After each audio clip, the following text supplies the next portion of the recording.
Messi ছাড়াও দুর্বার গতিতে চলছিল আলবিসেলেস্তেদের জয়ের ট্রেন, কিন্তু হঠাৎ করে ট্রেনটি থেমে গেল। এ যেন উড়ন্ত পাখির ডানা ভেঙে পড়ার মতো হয়ে গেল। বিশ্বকাপ বাছাইয়ে 7 ম্যাচে 6 জয় নিয়ে সবার উপরে আর্জেন্টিনা, 2-এ থাকা উরুগুয়ের সঙ্গে পার্থক্যটা 4 পয়েন্টের।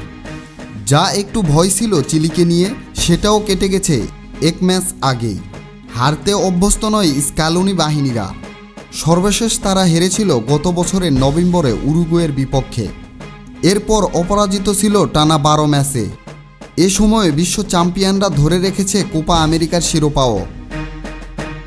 সে কারণেই বোধহয় কলম্বিয়ার কাছে বিশ্বকাপ বাছাই পর্বের ম্যাচে হেরে নিজেকে সামলাতে পারলেন না আর্জেন্টিনার গোলকিপার এমিলিয়ানো মার্তিনেজ।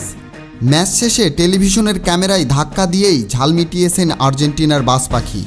2-1 গোলের হারের পর মনমরা মার্তিনেজ তখন কলম্বিয়ার কয়েকজন ফুটবলারের সঙ্গে সৌজন্যমূলকভাবে হাত মিলিয়ে ফিরছিলেন। তখনই তার সামনে ক্যামেরা দেখলে সেটাকে থাপ্পড় মেরে বসেন। মার্তিনেজের হাতের ছোঁয়ায় লাইভে থাকা ক্যামেরার মুখ খুলে চলে যায় অন্যদিকে। আর্জেন্টাইন সংবাদ মাধ্যম টিওয়াইসি স্পোর্টস লিখেছেন, বিতর্কিত পেনাল্টির সিদ্ধান্তের কারণেই ক্ষুব্ধ ছিলেন মার্তিনেজ। সে কারণেই এমন কাণ্ড ঘটিয়েছেন। ম্যাচের দ্বিতীয়ার্ধে নিকোলাস ওতামেন্দি নিজেদের বক্সে দানিয়েল মুনোজকে চ্যালেঞ্জ জানালে তিনি পড়ে যান।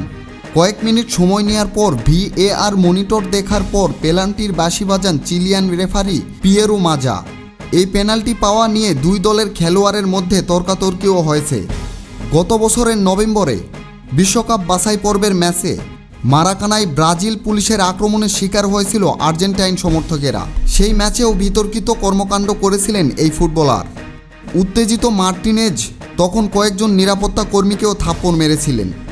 এই কারণে নিয়মিত আলোচনায় থাকেন বিশ্বকাপ জয়ী এই গোলরক্ষক। Zakir Hossain, team sports.